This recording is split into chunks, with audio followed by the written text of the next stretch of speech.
Now let's get to Edward. Talking about married put positions, based on our course, The Blueprint, our preferred approach for the married put, buying the stock and buying a put that's at least 150 days out in time. My average is usually about 220 to 230 days out in time. And then the 12 different income methods that can be used against that position. Whether the stock has moved up, whether the stock has been neutral, or whether the stock has moved down. Now, Edward says, I recently opened a married put, a radioactive profit machine, in RPM, and it was quickly followed by a drop, specifically BABA and C Citigroup. What are some of the management ideas I might consider? Now, I'm looking at income method number 6, but can the short call leg be sold under the put strike? Example is we have a couple hundred shares of C at 64.03 and purchased the November 65 puts at 465. Okay, now let's take a look here at what we're talking about. The married put structure, we're going to buy shares of stock and we're going to buy a put option far out in time to have controlled risk, single digits, no matter the outcome of the position.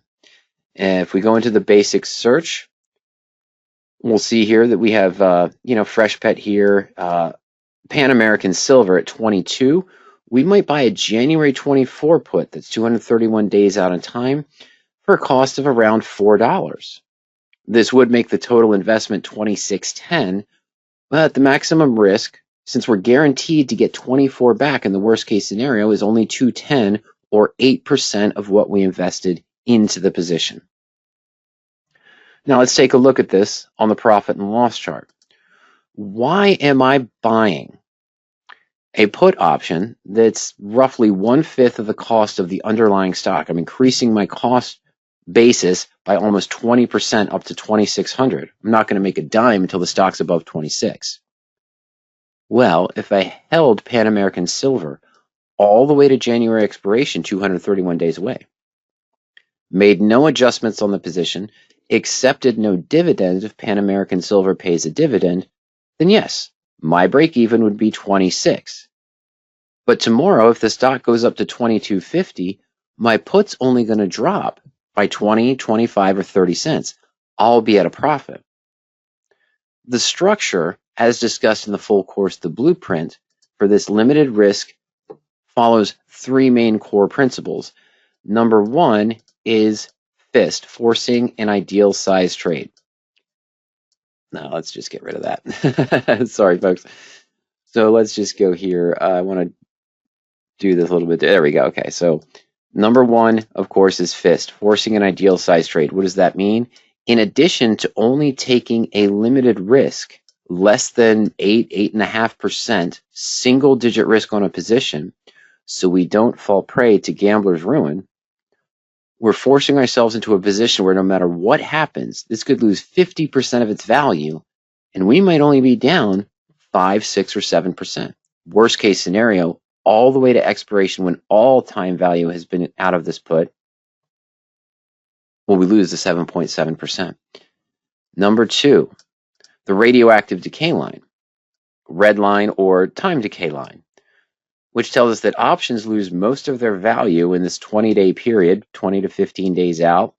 30 might be here, 90 or 60 up here, 90 here. But what we're doing is we're buying an option that's 231 days out in time. So in the first 40 to 50 days, if nothing changed, which we're not looking for, this is a bullish strategy, but if nothing changed, then we'd only expect to see a small amount of time decay. And this risk, remember, this $200 here in this simple example, that's all extrinsic, or time value. The time value is the risk. The extrinsic value is the risk. That's it. The stock's at 22. We're paying $4 for a 24 put. Well, $2 of that is intrinsic value that we're guaranteed to get back.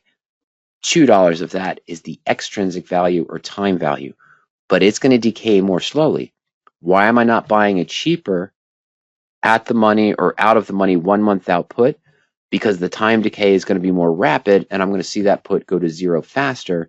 I'm going to retain more value in this position. Third core principle, the at-the-money bell curve. Why am I not buying an out-of-the-money option? Well, the 20 strike might run me $2 or $2.50. But now the stock has to fall $2 to 20 for this insurance to kick in, and I paid $2.50 for it. So I'm actually risking $4.50 on that position instead of just risking $2 here with the in-the-money put.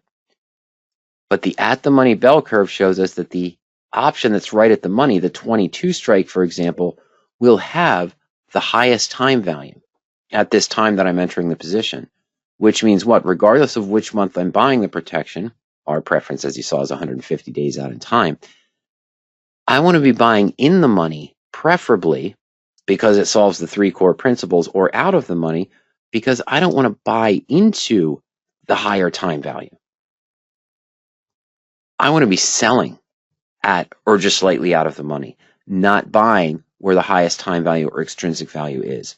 We want to be buying out here on the wings, and we want to be selling here at the peak of the at-the-money bell curve. Look at any option chain, any month expiration. You'll see the time value of the at-the-money option is the highest compared to its other options with the same expiration date. That's the married put structure, why it's done, solving the problem of risk and gambler's ruin. What's gambler's ruin? A simple factor. Okay, if you have a 10% loss on a position, do you need a 10% gain to get back to break even? I put $10,000 into a trade. I lost 10% on the position. Do I need a 10% gain to get back to break even? No. We're down to $9,000. I need an 11% gain on my remaining $9,000 to get back to break even. If you have a 25% loss, this drops down to $7,500. Do I need a 25% gain to get back to break even? No. You need a 33% gain. I need $2,500 gain on my $7,500 remaining to get back to $10,000. And of course, if you have a 33% loss, this would take us down to about, 66, 63%. I'm sorry, 6,600, 6,500. What do I need to get back to break even? To 10,000, I need 3,500, which is a 50% gain to get back to break even. And on that same flip side, if I take a 50% loss, I'm going to need a 100% gain to get back to break even. Now, why is all that important? Is it just divisible by 10? If I take a 5% loss on a trade, do I need a 10% gain to get back to break even? No. You only need a 5.3, really it's a 5.26 gain remaining on your position to get back to break even. Forcing an ideal size trade. That's the benefit of the married put structure. You're bullish on a stock, you're bullish longer term. Covered calls can act as a hedge. Selling out of the money naked puts can give you premium. But if that stock falls 10, 15, 20 to 30%, your hedge of 2, 3, or 4% from that covered call, or the premium from the naked put to the assignment price, you're still down 16, 17, 18%. You're here. Okay? CRM dropped 22, 23% just this week due to poor earnings. Popular stock was in there with some of the other notable stocks over the last 5-6 months as far as growth goes. Bad earnings, didn't hit expectations, drops 20, 22, 23%. If I had a put that was out 231 days, I wouldn't even be at the full 7% loss. Some of that time value may have still kicked in, even though it's deeper in the money, of course, and we're on the far side of that at the money bell curve. But that's what we're looking for. That's what the married put solves as far as other structures that don't address the downside, where a 1%, 2%, 3% hedge from call premium or selling a naked put that's slightly out of the money doesn't give you, it gives you a little bit of hedge, but it doesn't give you insurance that you see with the married put or a collar position. But what now? I mean, I'm in this stock. Why don't I sell a 24 call right now? Or, hey, what does Pan American have? Do we have weeklies? Oh, we do. We do have weeklies. Why wouldn't I sell a 22, a 22.50, or a 23 strike right now? Income method number one, the easiest income method. Hey, I've owned stock. I've bought a put option. It's far out in time. Why don't I start generating income right now? Where's the best income? Well, it's at the money. What strikes do we have? Hey, we do have the 22. We do have a 22.50 at 30 or 40 cents. That's not bad. I mean, that's 1/7, 1/6 of the total risk of $2 that we have on the position. We have a 23 call for about 15 cents or so. Okay, it's not quite there. But the stock's right at 22. Why wouldn't I take advantage of that at the money bell curve I just said and sell the 22 call for 55 cents? Well, my cost basis is not 22. My cost basis on the stock is 22.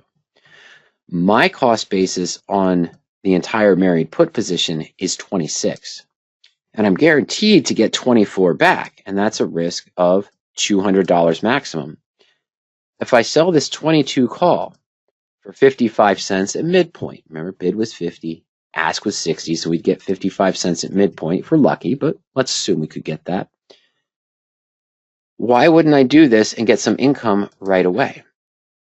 Well, we're going to lower our cost basis down to 25.45. That's good. That's in the direction we want. Why did my risk just go up to 13.6%? And instead of a max profit of 51.33, I'm sorry, a max profit that's infinite, as we started with the married put, my max return is now capped to 51.33 or 2% of the 2,545 I invested in 100 shares. And it's because I sold a call below my cost basis. If PAAS, Pan American Silver, goes up next week, opens up on Monday at 23, am I at a gain? No. I'm at a loss. Yeah, at the halfway point on 6.5, I'm at a loss. But that's 4 or 5 days away. On 6.7, we're at a loss. Why? Because we sold a call below the cost basis and for too little premium. What we're saying here is, look, your total cost into the married put, even after selling this call, which creates a collar by definition, but it's a radioactive collar. Edward, at this point, I still have a cost basis of 25.45. If the stock suddenly gaps up, I have an obligation to deliver shares of stock at 22. If it has a massive jump up in price, let's say it goes up to 24, what happens now? My put is going to be losing money because it's now at the money. It might drop down to $2 from the $4 of value. However, I'm obligated to deliver shares of stock at 22 with a cost basis of 25.45. That's why my risk has gone up to 3.45, because now when you sell a call incorrectly against the rules in the blueprint below the put strike price, that's what you face. But that's not exactly Ed's question. A great thing about some of the income methods of the blueprint is that, yes, selling income is a great way to lower that initial risk. We did think we lowered the original risk from $2 down to $2.45, but we increased the risk to the upside because of an improper structure. We sold the call below the cost basis and below the put strike price.